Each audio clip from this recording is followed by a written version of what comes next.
This is Steve Zeltzer with Workweek, and Workweek and LaborFest, which is co-sponsoring this event, have covered the issue of AI, robotics, and how it is being used by corporations, how working people can use it, and what it means for working people.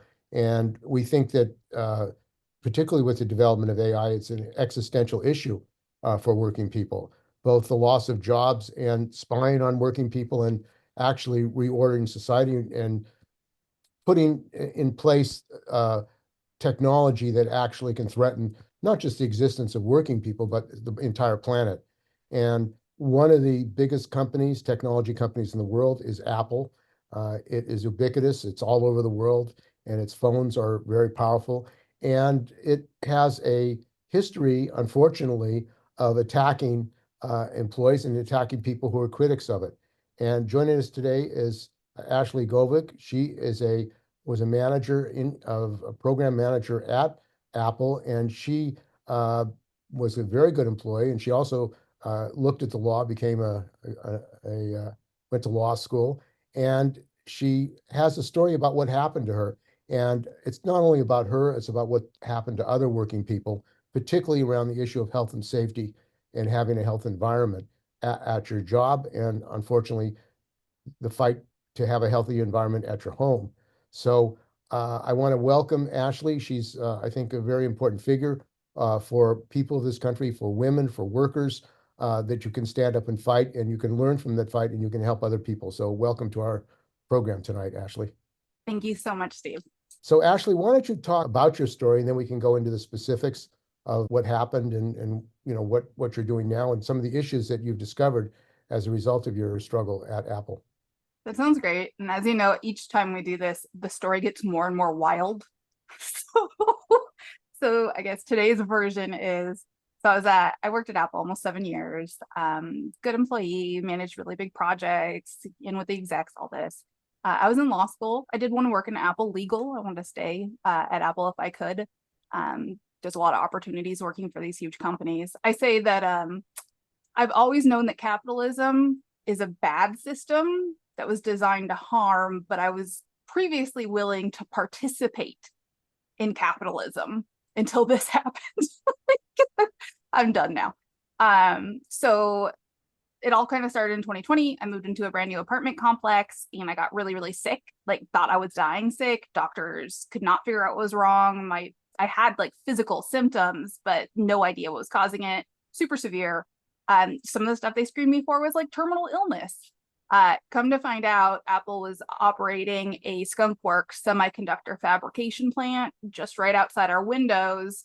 And now I can say confirmed, illegally venting a ton of solvents and industrial chemicals and toxic gases straight into the air outside our windows and the fresh air intake. So they were doing it. But I was like going into, I realized it was chemical exposure towards the end, right before I moved out.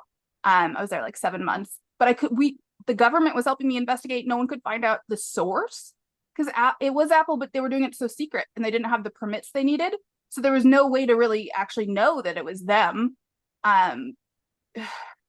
So, I gathered a lot of data, which is really paying off now that I had like air testing and I had medical tests and gathered as much information as I could.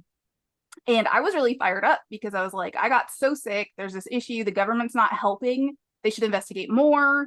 I wrote an op-ed and more victims came forward, other people at the apartment who were sick like me. And I mean, a lot of my story is a story of Silicon Valley. We're just going in a time machine back to 1986. So women were actually the most common employee on the fab lines, usually non-white women, because there was so much toxicity in the chemicals they were using, tons of health problems. So of course they put the marginalized folks in that position to get exposed. And women get sicker from this type of exposure. So not only were they like the main exposed population, but a lot of stuff happens because our fat is a higher percentage. So we accumulate these chemicals in our body quicker than men usually do. Our endocrine systems are more sensitive. Our hormones are more sensitive. And a lot of these chemicals, come to find out, will cause miscarriages and birth defects. And so that was something they were realizing on the fab lines, but also as that contamination had gone into the soil and groundwater in San Jose around Silicon Valley. And you had these whole neighborhoods where women were having tons of miscarriages, babies with birth defects, and they ended up, root causing it back to these spilled chemicals from these electronics companies.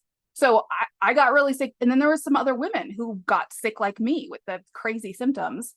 Still, the government wouldn't do anything. And this is like, so I'm just like primed at this point of like so upset of like, how can people get this sick and you're not doing anything, you're not investigating? And that's the moment that Apple decides to send an email to me and the management team saying they wanted to test the air inside our office to see if it was full of poison. And they use like the technical terms for if you're on a Superfund site or if there's radon issues of how they test to see if it's coming up through the ground. But I knew those terms now because I'd just gone through that other thing. And I was like, I don't, they never told us it was a Superfund site, which I felt was wrong. Superfund sites are the most dangerous. Are they required to tell workers that they're in a Superfund site? That is one thing I was kind of lobbying about. I feel like they should. There's not clear laws around it. That's something I want to work on going forward, no matter what, because like the right to know generally goes with like material data sheets if you're using a chemical intentionally. But like Apple was, we sealed it up and we have no evidence that you're being exposed because we're not testing and don't ask any questions. But because you're not being exposed, then we don't have right to know obligations, which, I mean, that's great. That can be reformed. And then I brought up like practical, because when you're on these Superfund sites, there's a bunch of engineering controls that they do to try to keep the poison under the building and not in it. And then there's institutional controls like land use covenants and restrictions, stuff you're not supposed to do. So I brought up to them, I'm like, how are you going to make sure that we don't violate that land use covenant if we don't even know there are these rules?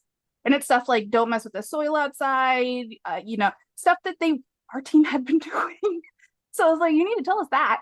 And then for the engineering, some of the stuff is like these vents in the floor so you can measure how much poison's underneath.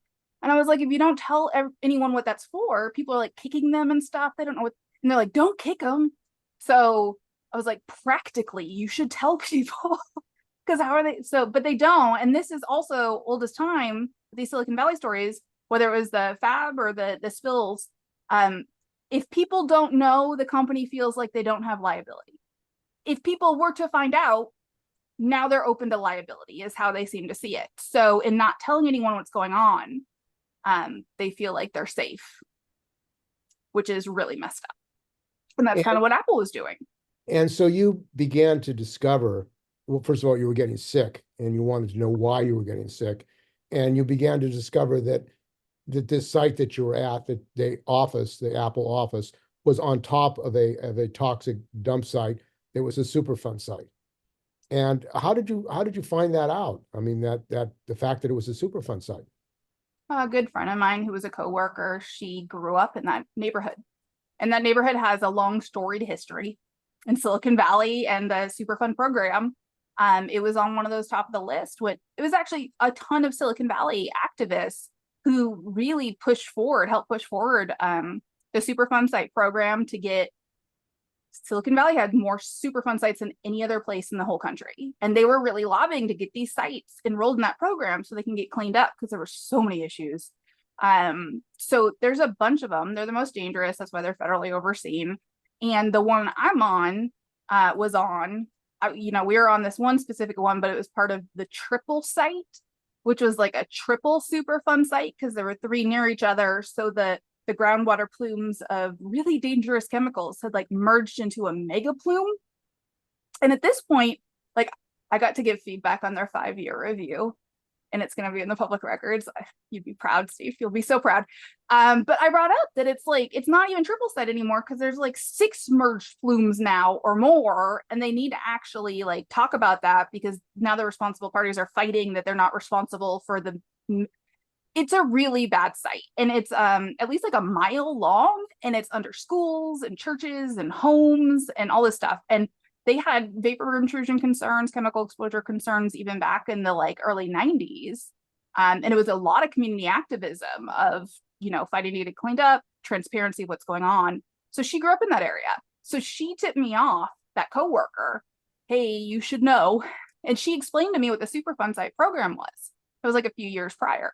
That was the only reason I knew. And by her telling me, but no one in my office or Apple, it was kind of implicit they didn't want us to know.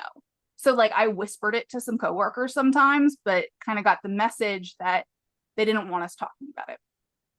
Out of sight, out of so people couldn't think about it. And but you continued to get sick at that site.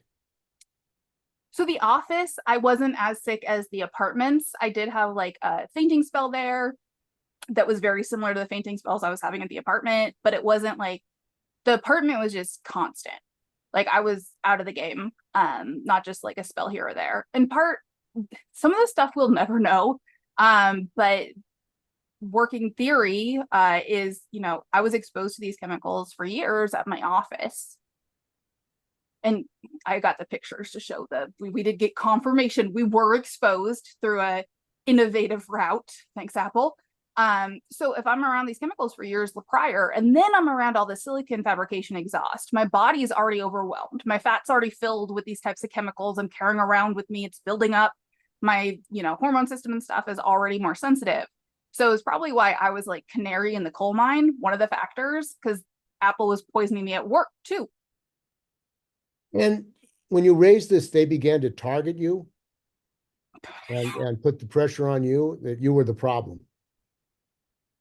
So something that has evolved since our last conversation was I got like a couple, Apple's not participating in discovery in good faith, but I did get a couple documents from them. And I can confirm I was immediately formally in trouble as soon as I started talking to my coworkers about it being a Superfund site and asking safety questions. That's why employee relations was brought in. My boss immediately escalated and wanted assistance in getting me to stop talking to people about this and to drop the issue. And when you said you weren't or you didn't, what did they do to try to get you out? Yeah, so I think it was this like perfect storm of their acting crazy and insane. And I had just gone through this other experience. So this is something like really important to me. And I'd kind of been the grown up in the room for Apple for a really long time. Like literally, they'd call me when everything else all fails to come in and clean up whatever mess they created. So I kind of have that inclination when I see something that's a mess where I'm like, no, we're going to do something differently here. They did not respond well to that either. So I got like, you know, warnings from my boss, hostility, which they denied until then I saw those emails and I was like, see, he did. And he brought in this employee relations lady who was at those meetings, and she was there because I was in trouble. She was there to get me to shut up. And so I was asking questions and they were like shutting me down. They were giving me like weird, vague threats to get me to stop talking about it being a Superfund site or my safety concerns.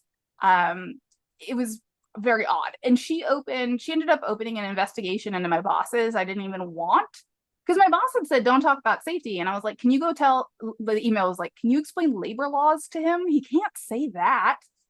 And she didn't, and said she just kept threatening me more. But she did investigate the bosses and tell them. So then they get really mad at me. And so they start doing like very quickly adverse employment actions, like taking away my favorable projects and assigning them to other people, assigning me really terrible projects that are going to make everyone mad, ostracizing me from stuff I had been part of, snapping at me, harassing me in meetings, all this stuff. It's a checklist. They went down the checklist of retaliation, but I just kind of pushed harder.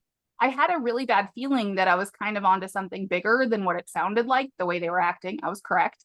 And then as I'm getting more information from them, I'm extracting, they admitted there was cracks in the floor early July, and cracks in the floor is how you get vapor intrusion. You get those toxic chemicals into your air. And they were like, okay, we got some cracks, we're going to fix them, and then we're going to test the air.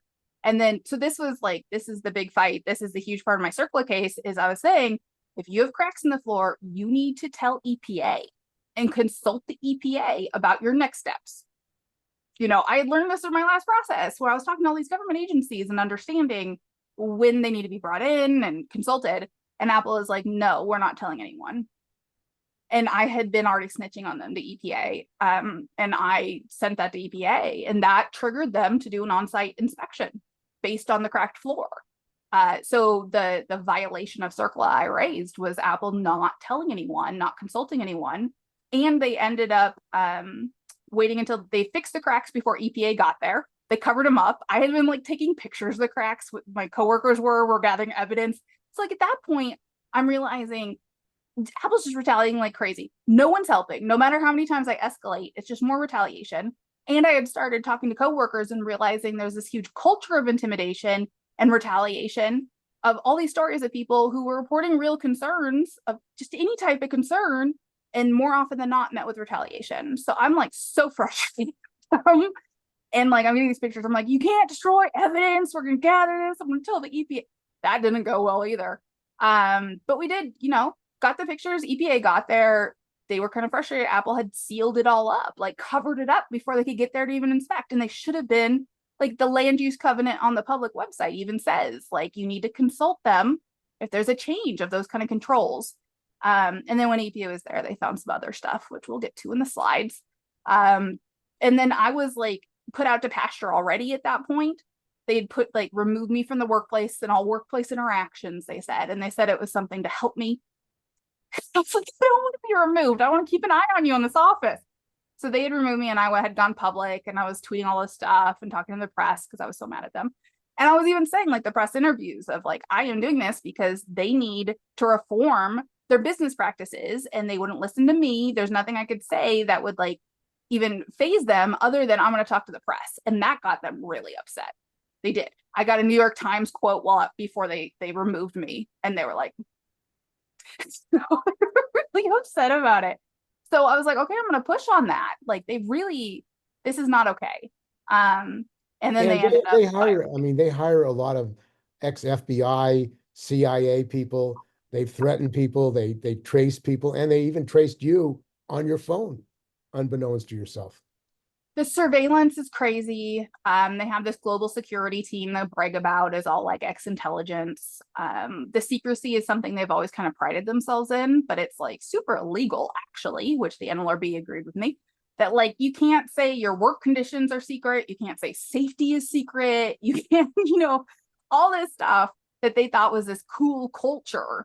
And I'm like, no. So hopefully there'll be some reform there, but yeah, there's still all of this intimidation of the fact that, with employees, there's incredible surveillance built in on like the stuff we have to install on our devices or the devices we're using or how much they monitor stuff, cameras and guards when you're on site. But also like when you live in a world where there's 2 devices you could use for a phone and maybe like 4 for a computer, and one of them is your employer, you're realizing that like even if you're not using the employer's stuff in your personal life, your friends and family are, and they're using the server stuff. So like if Apple wanted to, they could go spy on you either through you or the people around you.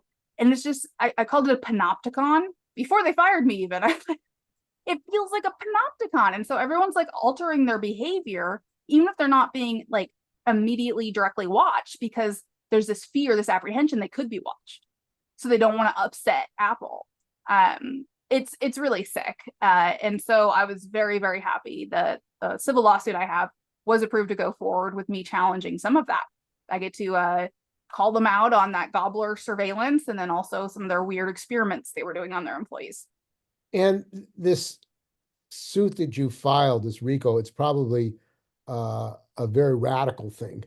How many Ricos have been filed against Apple? Some. I mean, Apple's a jerk, so there's a lot of people that have tried to file Rico. But there have been others. I did end up dropping the Rico, and I was really annoyed with them because the judge, I had a ton of claims, like way too many claims. I can't even go forward with all the claims I have. It's unmanageable, even if I was a law firm. But Apple broke a lot of laws, so I just wanted to see how we could get started. Well, you did get it on the record. I got it on the record, and the judge gave me leave to amend, but he also cautioned me that like he said it differently, but the message I got was, you have a lot of claims. Some of these are overlapping and duplicative. You don't need all of these. And some of these are really challenging to plead and litigate. He said, like, I'm the master of my case. I get to decide, but like kind of like be reasonable. And suggested that if I dropped Rico and 2 of the others, that perhaps Apple would stop fighting and we could just move along in litigation. And of course, Apple then filed another motion to dismiss like a million things because they're And I Apple. mean, you as Um, a pro per, I mean, you're actually representing yourself. yeah. They didn't think, and in most cases, people go to lawyers. If they go to a lawyer, it costs a lot of money, and the lawyer simply wants to get a settlement, Yep. to not to go to expose really what's going on and to educate the public so that the public understands there are more issues than just that individual person. It's the health and safety of the community and all the workers. Well, and now I'm seeing firsthand, like I talked to a bunch of lawyers when I was evaluating my options, like well before they even stuck me on leave. And I told them, I'm like, I'm thinking about suing you over a lot of things because what you're doing is really illegal. They didn't care. Like that was the press was the only thing they cared about.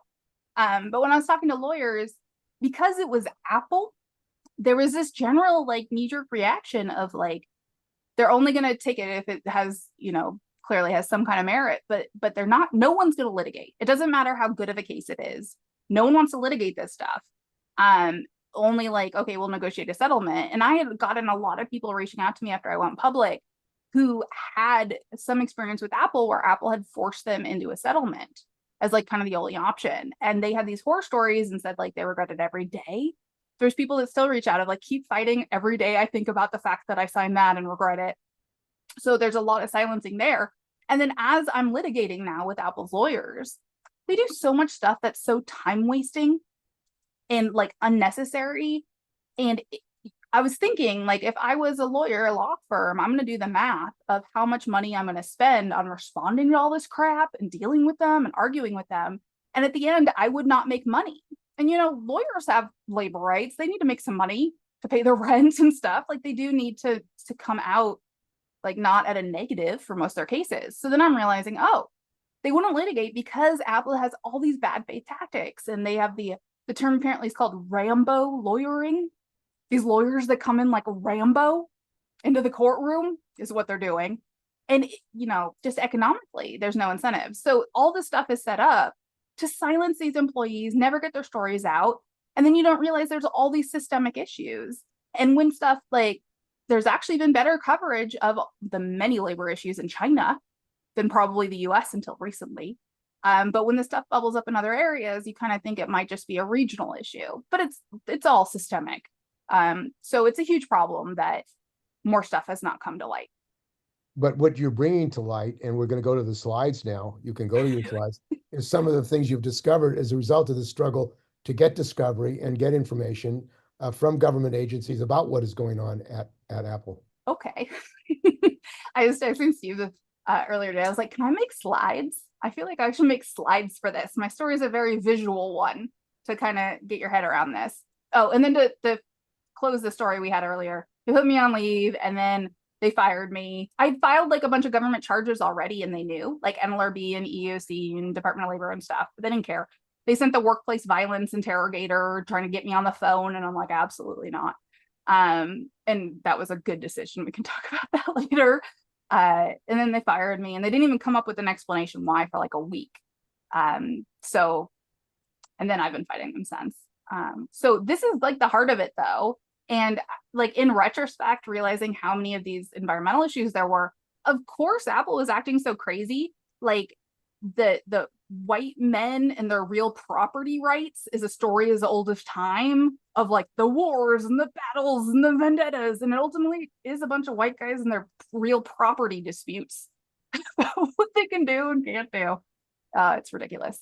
So this is the office, the Superfund site office. These are the EPA page for federal and then California. Just to show, like, there's public pages about this site. So it was absolutely ridiculous. I was being told to not talk about the fact that it's a Superfund site when you can just go to these public government websites and see this information. And it's like also, you go to these sites and you see the big red land use covenant section of all the stuff you can't do. And I was sharing that with some of my the coworkers I was talking to. I was like, the boss said I can't talk to anyone about safety, but I'll still talk to you if you promise not to tell anyone so I don't get in trouble. And they're like, I promise. So I was like still back channeling them information. And I sent this to someone I sat in the same area with. And he's like, no daycare, no elder care, no residences. He's like, so they can't get poisoned, but it's fine. We get poisoned and no one even tells us. There's a gut reaction when people realize they're being exposed like this and it's being hidden from them. And you realize it's being hidden because some company or powerful figure would much rather reduce their liability than protect people from death. And it's a very heavy moment when you face this stuff. And that's why, I love the news coverage back in the 80s and 90s of what happened in Silicon Valley. We're going to see it again with chips. They're onshoring this stuff again. They offshored when everyone threw a fit and got pitchforks in the 90s in Silicon Valley about all this. Because it's not just causing all these issues, but you really do see the brutality of capitalism, that these companies will just destroy the land, poison all the people, hide it from the people, and then engage in these bad faith tactics so people have no chance of ever trying to get justice or some kind of remedy. It's so messed up. So, okay. I thought The Office was the craziest thing too. And I was so wrong once we got to the Silicon Fab discovery. But even The Office. So I thought it was really bad that we were fighting about those cracks and they weren't telling me. They had hid the employee inspection or the EPA inspection from me for a year. I didn't find out until I did FOIA requests that my disclosures actually led to an inspection. They tried to hide that from me. And then as I was reading that, and over the next year, as they were slowly giving me the FOIA documents, EPA was not terribly cooperative on this one. I discovered that not only was the cracked floor an issue, and the fact that they fixed it before they tested, so we will never know how much vapor intrusion there was. I told them, I'm you haven't tested for 5 years. If you don't test now and you go fix it, we'll never know what we were exposed to. And they're like, exactly. They're really dark games, and they're pretty outright about it when you call them out. The more I heard stuff like that, the more it just radicalized me. I'm absolutely not. And I feel I've kind of fallen into the tradition of, you look at a lot of the environmental activists about hazardous waste, and look at Lois Gibbs.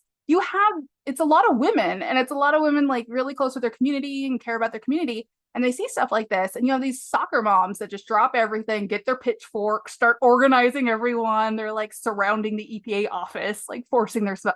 It's amazing. So I kind of took that up. So the surprise through the FOIA requests, in addition to the inspection, was EPA apparently discovered. Okay, so if you folks know radon, people are usually more familiar with that. Similar concern, you don't want it coming up into the house. So there usually be vents that they can go up a preferred pathway to the roof, and then it gets exhausted from the roof, which reduces the pressure so it doesn't go in the building. So there were some of those on this building. There was, I think, 9 total.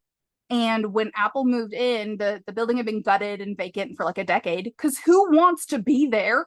No one. Literally no one. But Apple's cheap rent sounds great. So they're moving and they're renovating, they're doing all this stuff. And when they went to install the HVAC, through the emails, they were rushed. They wanted to move employees in. They actually already did move employees in as they're doing all this stuff. So no delays. They realized if they were to put the HVAC on the roof in a way that followed actually laws, that they were gonna have to pay more money to have screens around it. There's this thing in Silicon Valley, because it's clean, no smokestacks, but all this stuff's on the roof. It's just shorter. They should have smokestacks. So they'll make them put screens around it. And apparently Apple didn't want to spend the money on the screen. So Apple sawed down the exhaust vents on the roof. They're supposed to be 3 feet minimum, because you need to make sure that the air's moving. Otherwise it's just going to pool on the roof. And so Apple saws them down to 1 foot and then sticks the HVAC intake on top of them.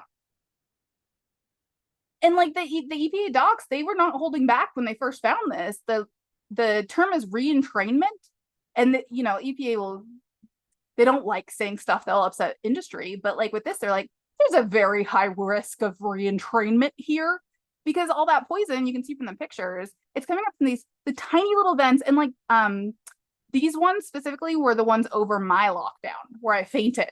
I had the worst ones. You can see it's even covered by part of the HVAC system. So they noted the turbines were not spinning. So you have less, force for it to actually get out. And then if it gets out, it's going to pool. on the roof next to your HVAC intakes. So then it's going into the building and we're breathing it in.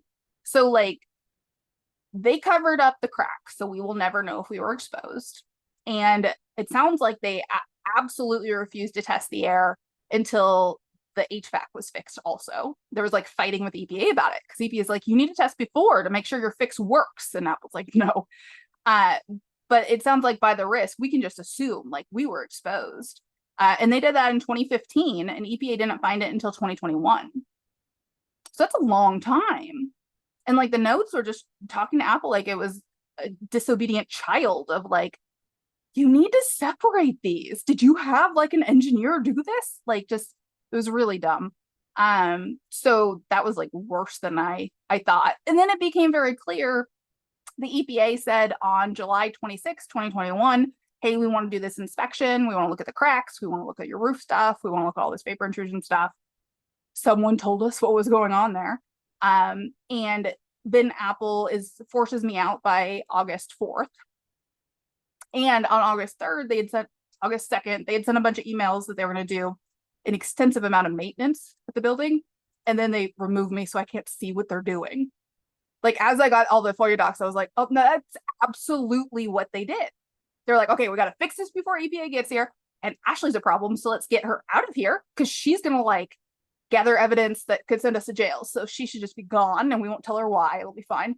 And then they did. They were there for like every day for like 2 weeks doing all this like nondescript maintenance. And when EPA got there, their notes even said there was like freshly sealed cracks in the floor. It was just kind of cartoonish how bad it was. So that was the office. And then come to find out last year, that was the least of the problems.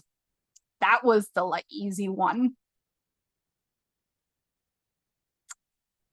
So this is an image. I want to start just a sense of place for everyone.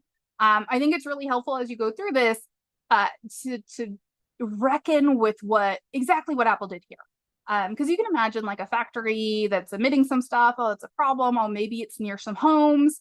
But like looking at this picture, it doesn't show all the apartments. There's about 2,000 units. So maybe like 4,000 people. There's a lot of families.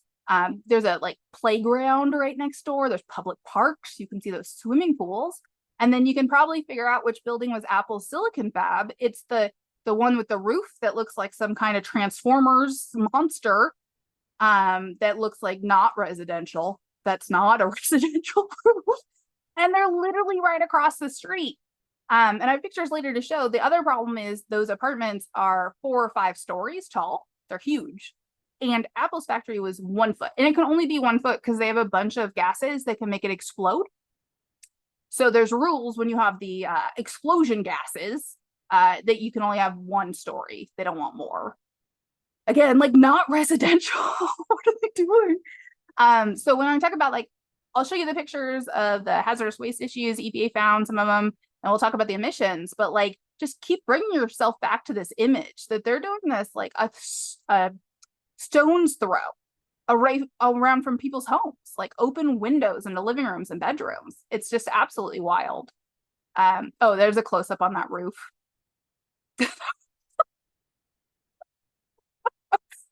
It's just a wild thing. So I discovered what they were up to in February of 2023. I was actually not even really looking at that building. I was doing a bunch of public records requests for a number of Apple buildings. And I was just like kind of looking for an overall theme of violations or issues. And this was one of the many I was requesting. And I got results back and I was just skimming through them. And when I saw the permits, so my last role, I spent over 3 years working in hardware engineering. And even when I was in software, I worked with systems teams and stuff. So I'm somewhat familiar with the silicon and developing hardware and those different stages and stuff. So when I looked over those permits, I saw terms that are entirely specific to silicon development. And I knew enough about that topic that like, that's not residential. There's like a gut reaction when you know what that is. And you're like, that doesn't happen next to homes. What the? So like I have this tweet that's just all caps as I found out, and I was like screaming about it. And again, like people who know what semiconductor fabrication entails, like the reaction once they see how close it is to homes is just this, like you want to scream.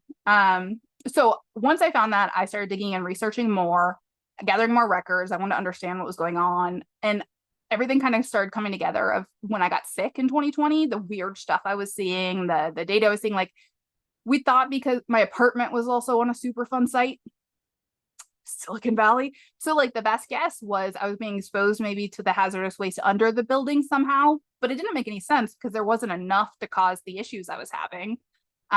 So, and I had seen stuff like I was recording the air of the VOCs, TVOCs throughout the day, and what the pattern I had seen looked like mechanical exhaust. Someone's requesting my screen and I'm going to decline. I think that's probably an error. It looked like mechanical exhaust, and my symptoms tend to be worst like early in the morning, late at night, and every few weeks I would wake up at like 3 a.m. feeling like I was dying. But it's like it was so predictable. So like it was mechanical exhaust. So all the stuff starts coming together. And I decide after I get enough information, I'm going to file some very strongly worded complaints to the EPA agencies, the county agencies, hazmat, everyone, and demand an inspection, demand an investigation. I wasn't sure exactly, the legal standing of that building, but, at face value, it seems wild. And I had been sick there and all that. So I ended up filing it to a bunch, and I had learned something from my prior experiences with the EPA from my office and arguing with that site before, that I was filing under statutes where you can sue the EPA as a citizen if they don't act. So under like Clean Air Act, if there's a imminent danger to the public and the EPA won't investigate. When I filed the complaint to the US EPA, I was aware that some of the statutes I was saying I thought Apple violated, including the Clean Air Act, include a provision for citizens that if you believe there's like imminent substantial danger to the public and the EPA does not act on your complaint and investigate diligently, that you can sue the EPA in federal court and have a federal judge force the EPA to investigate. Which makes sense with these, like the federal laws, it would be dangerous. There's some kind of terrible environmental danger. So they'd want to give the citizens an actual way to do that. So when I filed it to EPA, because I'd lost faith in the EPA by then, based on my prior experiences with them, they were being really difficult. And then they're holding back all the FOIA stuff. It was a mess. And you learned that there was a former government official head of Apple who was connected to the EPA. A little bit. Yeah. So the head of Apple's lobbying and like environmental initiatives was a prior head of the EPA. And I was kind of concerned about influence and corruption. And boy, was I naive, because she was like literally emailing the current head of the EPA letters of recommendation for who she wanted to lead the regional agency that oversees Apple's facilities, including both of the ones we're talking about. Like she just sent that from her Apple email. Like it's really egregious stuff. So part of the fight was surely the EPA not wanting to upset Lisa Jackson or her calling in favors or whatever. So all of that. So I decided on the cover sheet of the complaint I filed, I was going to put like possible the statute action, which like you might see that and not know what I'm talking about, but they know that's me saying I'm going to sue your butts if you do not actually investigate this.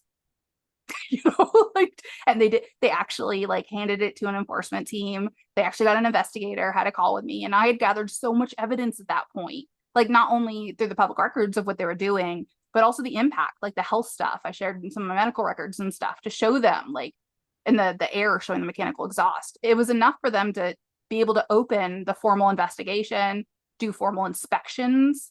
So I was heartened to see them actually do something. And I was been told by a few people that this team specifically tends to actually do the job. It's the RCRA RCRA team. So RCRA is the federal hazardous waste law that was put in place to try to prevent more Superfund sites. They created CERCLA, the Superfund law, to try to clean up all those really terrible toxic waste dumps. But then they got RCRA in place to try to stop all the really hazardous. We got more visitors. Just try to stop all of the really reckless hazardous waste practices that led to having so much contamination and pollution. So they jumped on it. And they ended up doing an unannounced inspection. Ended up being like 3 inspections in August of 2023 and then January of 2024. And I finally got a copy of the inspection report in April. So they finished it in April and I got a copy in June. So this is like the title page of it. And it was such an incredible experience for me because at that point I'd kind of given up on finding out what happened to me in 2020. You know, I still want to dig in, but like if the government couldn't figure it out, it was just, but to not only figure it out, but to get these inspections, to get the report, all this validation, was wild for me personally, but also one of the things that kept me fighting all of this was realizing how many people can be harmed by environmental issues for like a long period of time without anyone investigating or doing anything. And if there's anything I could do to prevent more people from getting sick like I had been, I wanted to do it. So this was also really like healing for me to actually see them do this and publish this and get this information out and get more people aware. So they sent the RCRA team shows up, and so the hazardous waste, the like hazmat team for the city was the only ones overseeing Apple's environmental and safety practices at this building, which is messed up to begin with. And they were letting Apple do a bunch of stuff they shouldn't have been doing. It was illegally zoned to start with. It was illegally, like the classifications were all not correct for what they were doing. They were letting them not, you know, do all the permits and regulation stuff they should have been doing. So I suspect this was on purpose. And I've filed the public records request to find out, and they keep saying they won't tell me that hazmat team is, I think they tipped Apple off. Usually like when the federal government do something like that, they'll tell the local agency of an FYI, hey, we're going to do this thing, but they want unannounced so that facility can't like cover up what they were doing if it was illegal. They want to like surprise them. They're like the environmental cops, you know, like ACAB, except the environmental cops. I'm all aboard on the environmental cops. But when they showed up, apparently that hazmat team had suddenly scheduled their own inspection shortly before, and they were like there that morning. So when EPA shows up and it's supposed to be like surprise, they were met by like the fire chief and the hazmat team and most of like Apple's EHS team for the site, which is very suspect. And I would be shocked if that hazmat team wasn't trying to cover that stuff up because they let them get away with a lot. And I've been trying to get document. I was like, when did you tell Apple about the inspection? What did you say to them? And they're like refusing to give me the records. I've tried twice now. So this was the report though. Let's see. And I decided I had a couple days of just processing, but then I wanted to share it, and I shared it on Twitter, and it literally my most viral tweet ever was sharing this report. And it made me so happy that so many people got to learn about this. You know, Apple did not respond well, and they were doing a bunch of crazy online harassment. And I mean, like this stuff we just saw, like all kinds of crazy distract and try to make me look crazy. But like this got around, and it made me so happy that so many people found out about this, and it got around to the neighbors, the people in that area. So that made me very happy. In the report, it's pretty long, it's detailed, they do a really good job. And at that point, they're just kind of writing up what could be potential violations because those inspectors can't make that decision. Once they write up the report, then it goes to the EPA like litigation group and potentially DOJ. And those groups would decide if they're going to take civil or criminal action. But the inspector had found at least 19 individual violations of RCRA, the federal hazardous waste statute. And some of them were like hundreds of occurrences. So like they found a lot of stuff, and it was really bad. Honestly, it was worse than I expected. I thought it was gonna be pretty bad, but this was like shocking to me. Like this is kind of like some of the worst companies back in the like the late 80s who were like being the most reckless with this kind of stuff, doing this kind of, and they hurt so many people, and we learned those lessons. So it's wild to me that Apple did this. But like the high level EPA found that Apple was without permits for most stuff they were supposed to be doing, to have permits for. They were treating hazardous waste illegally. They were transporting hazardous waste illegally. They were dumping hazardous waste illegally.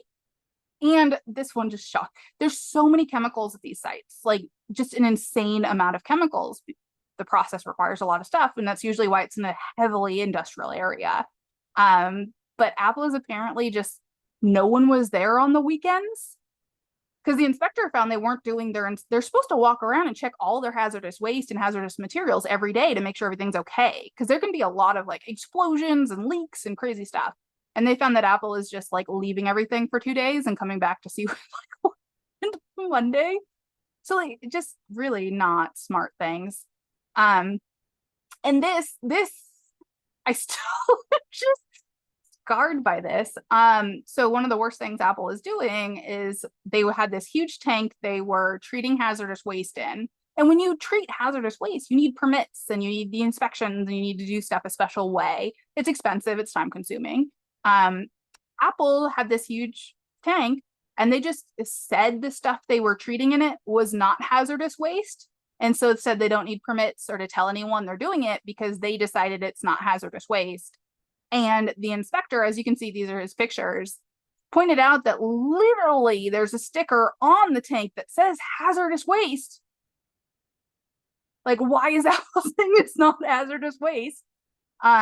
So that was, I mean, that's, you can't just unilaterally say it's not hazardous waste. There's all these rules about how you have to analyze it, and understand, you know, the characteristics of the waste. And there's a lot of categories where it could be the RCRA regulated hazardous waste. So you just saying it's not is not a thing. And then they found also that, okay, so Apple's treating this hazardous waste. It's still hazardous waste after, but then to get rid of it, they send them to these disposal facilities. And when it's hazardous waste, they have to have special permits and there are big regulations. But Apple was still claiming it wasn't that kind of regulated hazardous waste. And so they're sending them to these disposal facilities and not telling them what it is. So then the disposal facility isn't able to treat it and get rid of it the way it should because it's hazardous waste. And this is one of the ones they called out, that there was like hundreds of occurrences of this. And this, a few of the things they were doing, this included the RCRA laws have optional civil or criminal action. This is criminal. You cannot do this. And again, like, we've learned all these lessons why you don't do this. Like, if you have a bunch of hazardous waste you're treating without any permit, without any oversight, that's the kind of stuff where you're going to have leaks, you're going to have spills, you're going to create more groundwater plumes, you could have explosions, you could have gas plumes, all this stuff. And then sending out your hazardous waste, you're not going to have the right transporters. They're supposed to have permits. They're supposed to be specially trained, have all these safety stuff because it's hazardous waste. So then they don't. You could have like issues in transport. And then you send it to the disposal facility. They're also like heavily regulated and they have specific stuff they're supposed to do for each kind of waste. So if you don't tell them what it is, there could be issues there too. Like, it's a whole downstream mess, which just showed like Apple does not give a shit about what they're doing. What about OSHA? Did you contact Cal OSHA and federal OSHA? Oh, I gave up on OSHA as a functioning agency. So people were getting sick. It was a worksite hazard. Yet OSHA was, Cal OSHA and federal OSHA were MIA. I don't know if anyone got sick in the building. I'd be shocked if they didn't. But I haven't heard that. I also don't know what kind of practices they were doing. So like, I could say, hey, you should go look at this, but I didn't have like the concrete stuff I would tell them of like, this is a clear violation. And watch some of Steve and I's prior videos and you can hear the journey of me realizing that like OSHA doesn't do anything but like protect employers. The corporate capture of government agencies.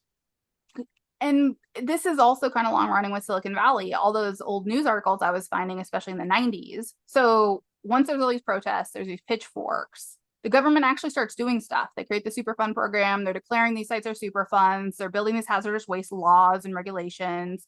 And OSHA was supposed, like HAZCOM, OSHA has all this stuff where they're supposed to actually have the employers do stuff to keep everyone safe when you're around this hazardous waste, whether it's like active, you're creating hazardous waste, you're treating it, or even the contamination once there's spills.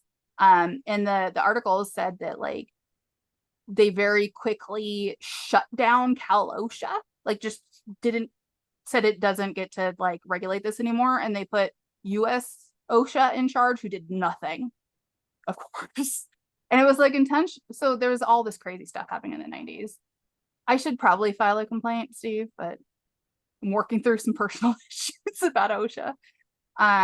So like this transport stuff could potentially be hundreds of criminal violations. And the statutes that have these criminal provisions, I mean, it's environmental cops, and they'll send you to jail, like actual jail. You can go to jail for environmental crimes. It doesn't happen that often.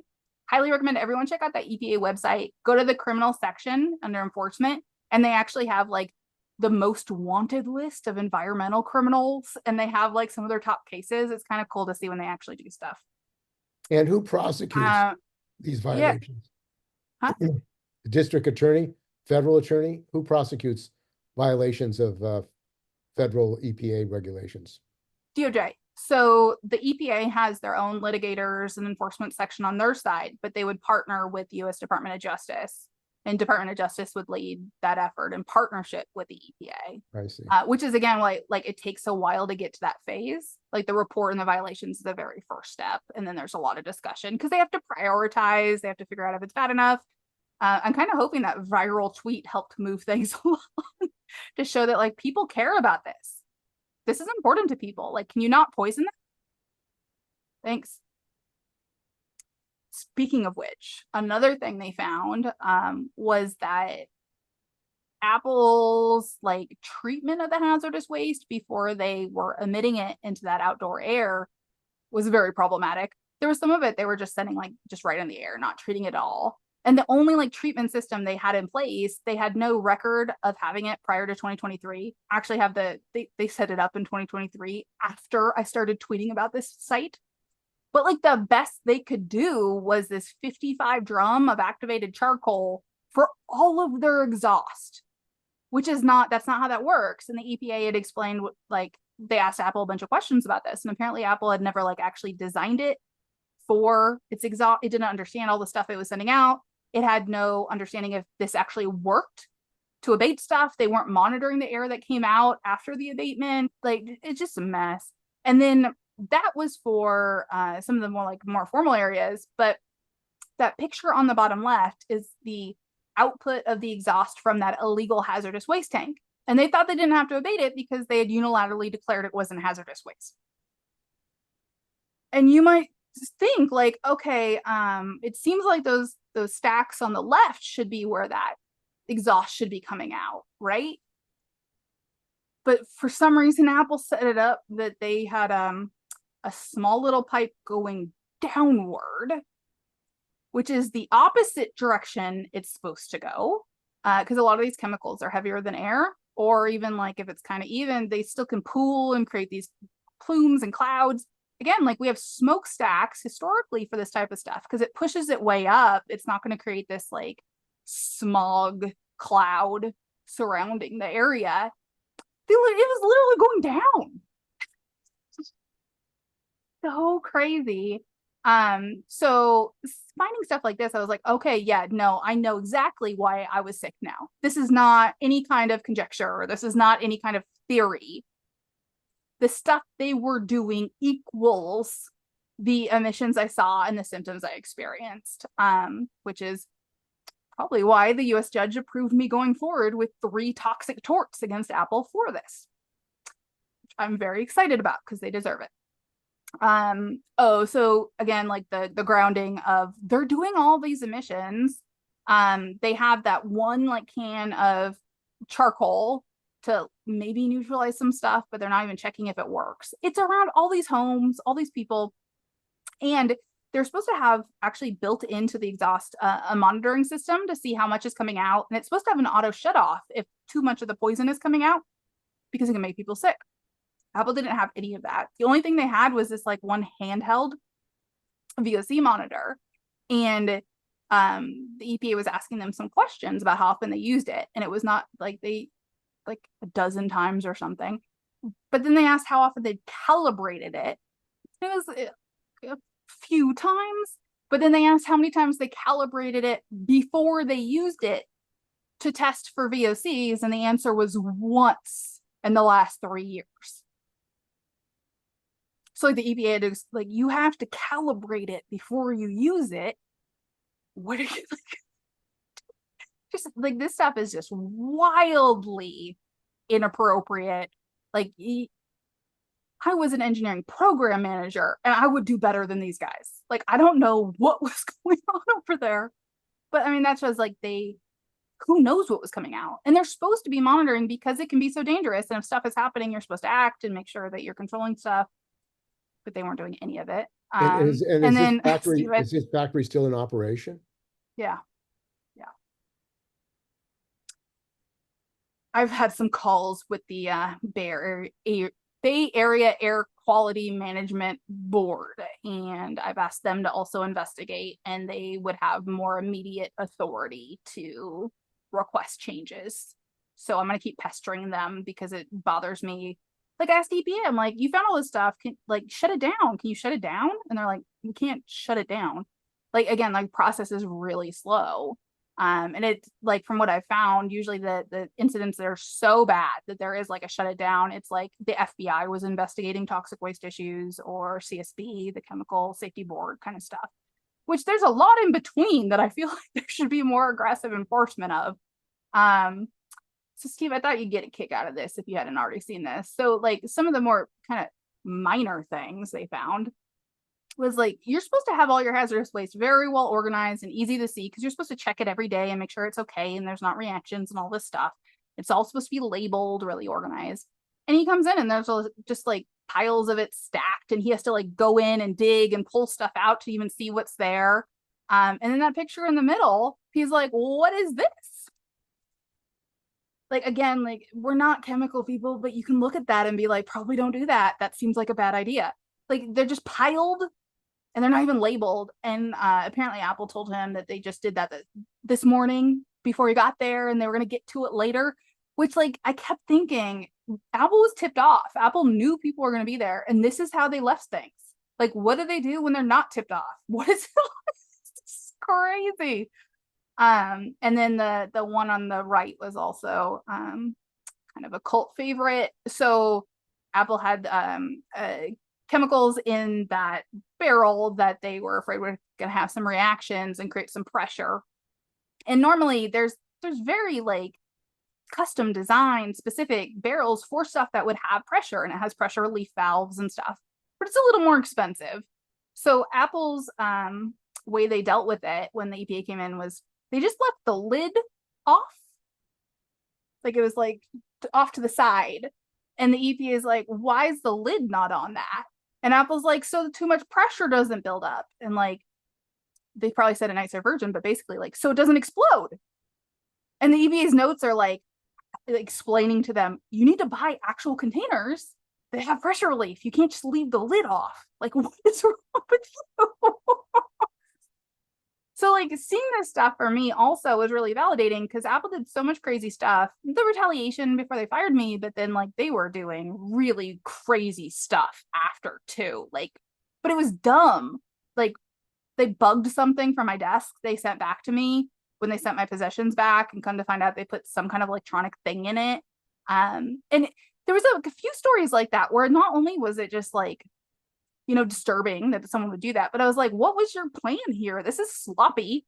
But then I see this stuff and I'm like, okay, this all makes sense now. Like, they're just they're not thinking through any of this. This is just, yeah. And then we get worse. So like, we're going to talk about I wanted to go after them for Rico. I still can, because I got leave to amend, so I could come back later, or someone else could pick it up. But I was going after them on their environmental lies, where they lie that they're doing all this really good stuff, but really they're doing really bad stuff. And then the way they make people not find out that they're doing all this bad stuff is retaliation and intimidation and cover-ups and all that. And to kind of show that, I was looking at this facility, and apparently that facility is like 30% of Apple's hazardous waste output from corporate facilities globally. Like, that, it's so much hazardous waste coming out of that site. And Apple had started reporting on how much hazardous waste they were creating in their like shareholder reports and stuff. So like that was a huge chunk of it. And they also, I was looking at the emissions and the manifest, they also kind of made this change starting around like 2020, where they were sending out a lot less hazardous waste to actual disposal facilities, and their emissions were going much higher. So you're like, it sounds like maybe they didn't want to report how much hazardous waste they were making. So instead of sending it through the normal channels, they were like dumping it into the air like the air is a sewer. So Apple around 2019 launched a program called Zero Waste that they were going to advertise that as an environmental initiative under Lisa Jackson, that they were going to try to reduce the amount of waste, including hazardous waste, they create to zero. Which, if you've worked with hazardous waste, you'd immediately think you can never actually reduce your hazardous waste to zero. And if you were to claim you did with a facility like that, you're lying in some way. So when you look at that pattern, it sure looks like at the same time Apple wanted to start reporting that it was reducing all the hazardous waste, that Apple just decided to start dumping it into the air around our apartments instead of disposing of it lawfully. And so I looked at a bunch of data. I went through all their manifests. The manifests are like the paperwork when they want to send their hazardous waste somewhere that's not the facility it's currently at. So the transporter will have all the records, and then whoever receives it has records. You have to do it that way. It's really important. That's one of the things that they failed to do. But when I was looking at those amounts and I was looking at their emissions, there's a very clear correlation. Again, between they just stopped sending stuff through the legal route and instead started venting it from the roof. There's also this open question though, because they didn't have any monitoring on their exhaust. How do they even know how much they exhausted? Like, this has to be at least a guesstimate. If they're not actually monitoring how much stuff is coming out, I have no idea what they bait. Like, that's going to be in discovery. Like, what did you actually use to determine that was how much you exhausted? And then you have to assume that number is a gross underestimate. Like, if they're going to guesstimate while they're trying to like get to zero waste, it's going to probably be a lot less than what they actually did. But still, the amount they said they did was like 8 tons a year of chemicals into the air from that one facility. And the chemicals are really, like, a lot of these are really dangerous. Like one of them that they actually reported the EPA that they intentionally just launched in the air from the roof, this NMP, the EPA just recently is proposing a full-on ban of that chemical because it's so dangerous. And Apple just slathered it all over our apartments. So like just really, really reckless stuff. And then these facilities, these semiconductor fab, they have really, really dangerous toxic gases. And that's probably actually the top issue. There's a ton of risks and safety issues, but that's probably actually the top. And it was very clear in the 80s and 90s. These are some of those old articles. This was around the Bhopal, India with Union Carbide. There was this disaster and so many people died and got sick and injured from a toxic gas cloud. And then there was a couple smaller ones in the US. And then people start talking about this, that when you're using these chemicals, phosphine, arsine, fluorine, silane, chlorine, these are dangerous gases. Some of them are dangerous for like fire, like silane just like lights itself on fire if it feels like it, and it causes like massive explosions. And then some of these gases can like kill you within like a second if it's enough, like arsine. Arsene's like a chemical weapon, but they have them at these facilities. And so even if they're doing like full due diligence and all the safety stuff, it was still like known in the 90s that does not reduce the risk of it does not eliminate the risk of a catastrophic incident.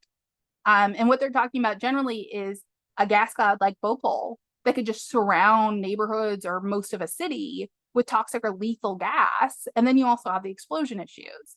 So it's extraordinarily dangerous. And this is probably how I got my ultra hazardous toxic tort, which is like one of the hardest ones to get.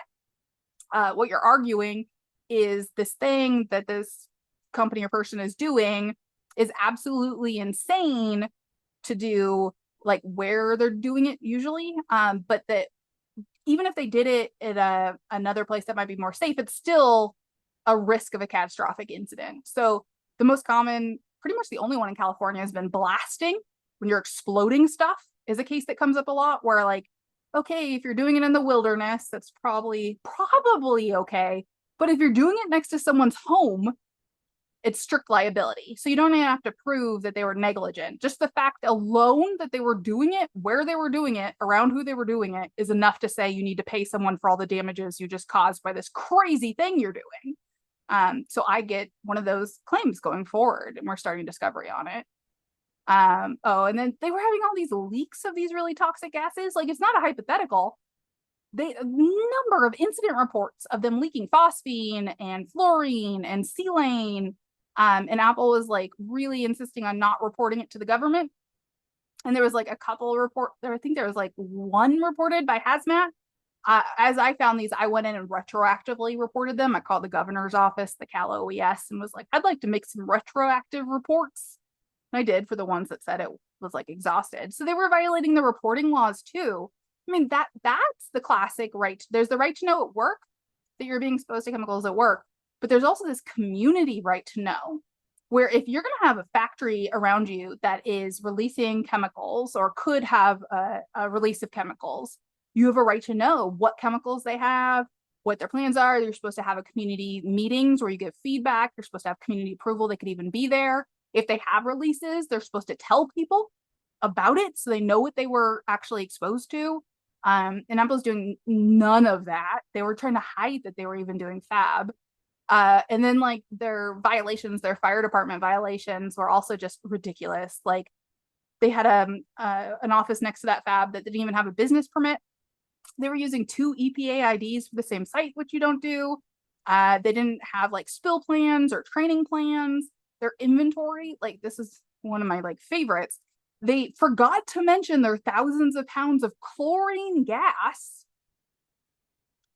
which is a problem. And then apparently there's like, 1,700 gallons of missing diesel, which like, where did the diesel go?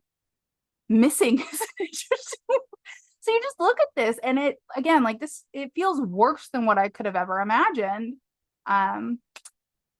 But then it gets even worse. I don't know if I told you this part, Steve. So as I was digging, you have the zero waste program. They're advertising that to their shareholders as one of their environmental initiatives. They also at that same time started a program where if they're doing good on their environmental initiatives, they can give their executives bigger bonuses.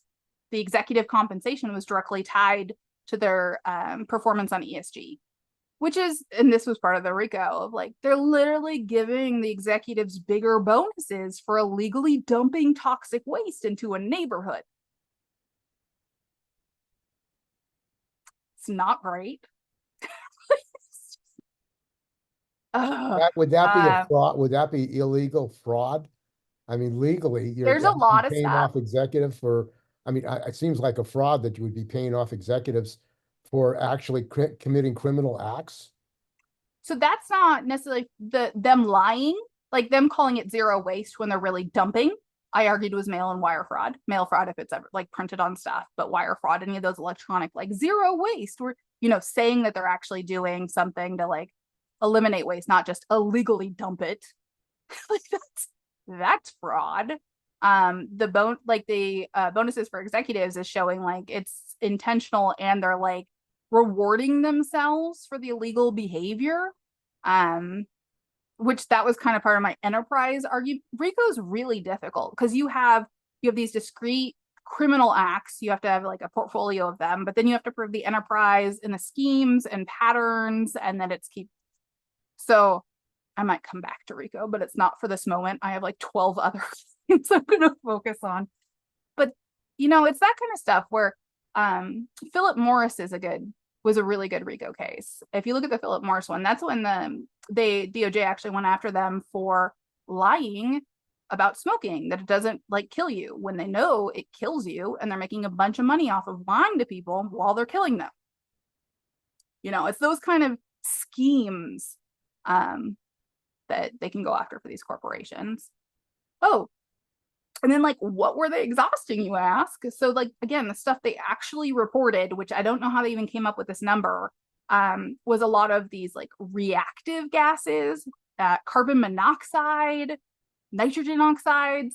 And then of the like specific ones they reported, it was stuff like formaldehyde and mercury and chromium-6 and arsenic is what they're saying, that even after any kind of abatement or cleanup, they put into our air just a couple 100 feet from all those homes. So that's not great.